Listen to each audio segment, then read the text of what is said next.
The shadow wasn't just darkness. It was alive, hungry, waiting. Every night as darkness fell and silence swallowed the room, I felt it, a subtle shift in the air beneath my bed. At first, it was barely noticeable, just a faint sense of something. Watching, waiting, the shadow was there, an absence of light that didn't belong to any object or corner. It pulsed softly, a living darkness that clung to the space beneath my bed like a thick fog refusing to disperse. I tried to convince myself it was just a trick of my tired eyes, a product of fear and imagination running wild in the quiet hours. But the feeling grew stronger night after night. The shadow moved, slow and deliberate, shifting in shapes that never fully formed but suggested something hungry and patient. It stretched out tendrils of darkness that curled and twined, almost as if it were probing, testing the boundaries of its prison beneath the bed. I stopped leaving the room light on, afraid that if I did, the shadow would vanish, but instead, it seemed to feed on the darkness, growing denser and heavier. When I glanced under the bed, the shadow would retreat instantly. But its presence was unmistakable, a void that swallowed every flicker of light. No matter how hard I tried to ignore it, I could feel its gaze burning into me from below. Sometimes, I thought I caught glimpses of glowing eyes, like embers burning in a pit of endless black. The shadow wasn't just a shape, it was a sinister force that clung to the edges of my reality, creeping slowly closer with each passing night. Its patience was terrifying. It knew I was aware of it, and it was waiting for the perfect moment to strike.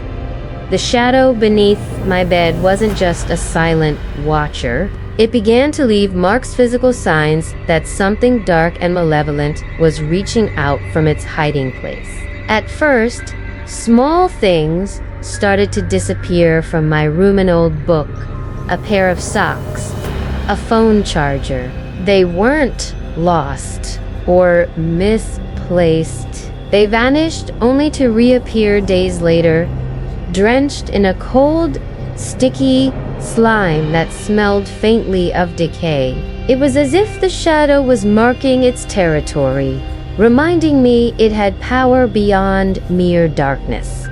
More alarming were the scratches. Deep, angry gouges appeared on the wooden floorboards beneath the bed. I would find them every morning, fresh and bleeding, with a strange black residue that refused to come off no matter how hard I scrubbed. The sharp marks looked like claw wounds, long and deliberate, as if whatever lived beneath the bed was restless and hungry, struggling to break free.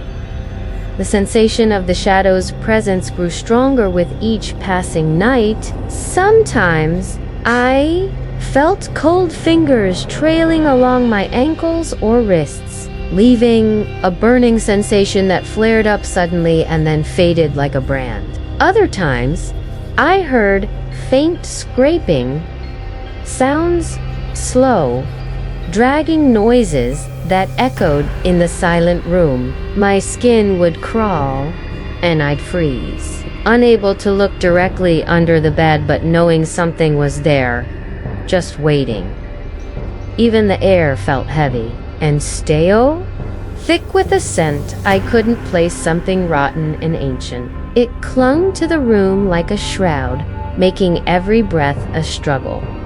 The shadow was no longer just a vague shape. It was a force leaving scars on both the space around me and my own body. The line between reality and nightmare blurred as its influence grew, marking me as its next victim. The nights grew darker, not just in light, but in atmosphere.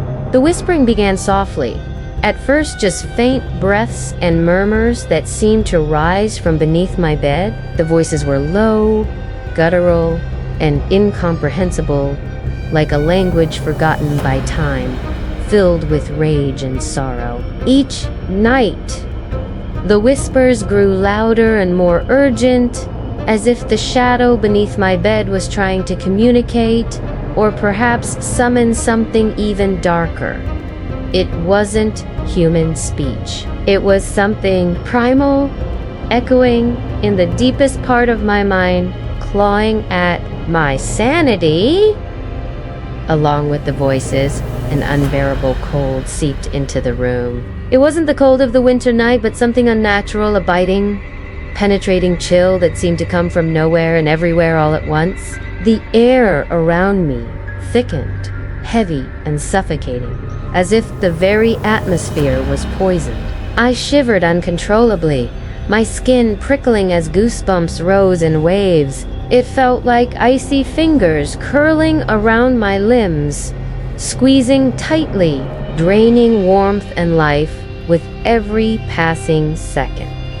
The shadow was no longer confined to just hiding beneath the bed. It began to stretch out, probing the edges of its domain. Sometimes I could see the faintest flicker of movements, something slithering, shifting, darker than any shadow should be. The shape was amorphous, never fully taking form, but it always radiated menace. It seemed alive, intelligent, and utterly malevolent, waiting for the right moment to strike. Its eyes, if they could be called that, burned with an eerie glow, like embers smoldering in a dying fire. Those eyes stared into me, unblinking, filling me with a paralyzing fear that rooted me to the spot. I could feel its gaze cutting through the darkness, penetrating my very soul. It was a hunger that could not be sated, a longing to consume everything I was, to drag me into the abyss it called home. I tried to scream when the whispers turned to urgent commands, but the words were twisted and alien, seeping into my mind and twisting my thoughts.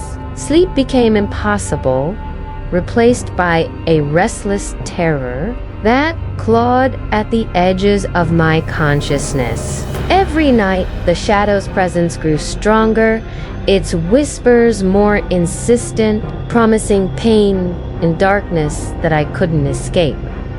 I tried everything to escape the shadow's grip, but it was relentless. A dark force that refused to be ignored or defeated. I thought maybe ignoring it would make it go away, but the opposite happened. It grew stronger, more daring, reaching out in ways that left marks on both my room and my body. Every attempt to push it back only seemed to feed its hunger. When I tried to confront it, the shadow responded with cruelty. One night, I reached under the bed, desperate to prove that nothing was there. My fingers brushed against something cold and slimy. I yanked my hand back in horror as a sharp pain shot through my wrist, as if invisible claws had sliced beneath my skin. The wound was invisible, but the burning sensation lingered for days. A constant reminder that the shadow was real and it had the power to hurt me. Sleep became a battleground. Each night, as I lay frozen with fear, the shadow crept closer. It would brush against my legs, whisper twisted threats in a voice that sounded like 1,000 tortured souls speaking at once. The air grew thick and suffocating, and I could feel my heart pounding in my chest as if it might burst from sheer terror. The scratches on the floorboards multiplied, jagged and deep, as if the creature beneath was trying to claw its way out into the world above. I could hear the scraping sounds late at night, slow and deliberate, echoing in the silence. It was a cruel taunt. It was so close, yet I couldn't see it clearly enough to fight back. I tried telling others, but no one believed me. They called it stress, insomnia, or imagination. Their disbelief only isolated me more, leaving me trapped with the shadow and its growing darkness. It began to invade my thoughts, twisting memories, warping my sense of reality. I found myself questioning what was real and what was not. Was I losing my mind?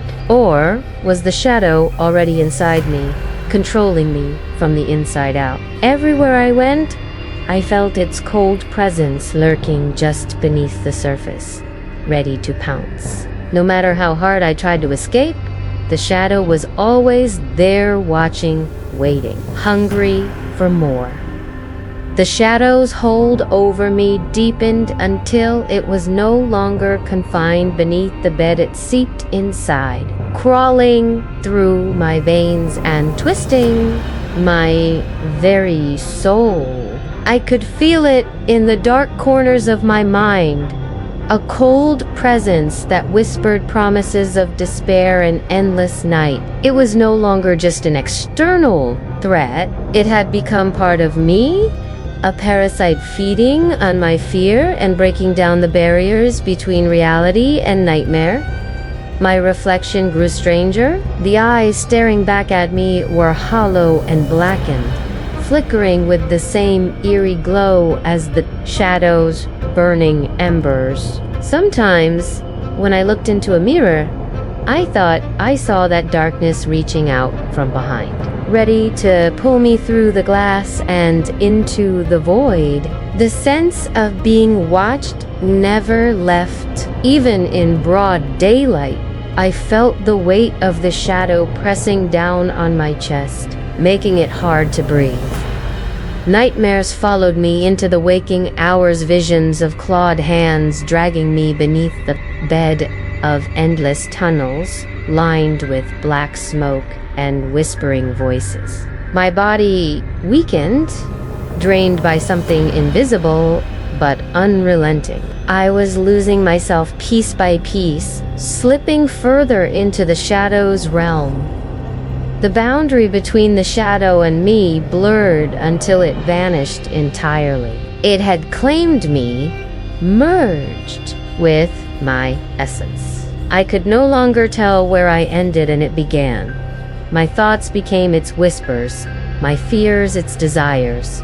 There was no escape. The shadow was not just beneath my bed anymore. It was inside me, a living darkness that would never let go. Please like and subscribe channel Fear Frequency for more horror stories. Thank you.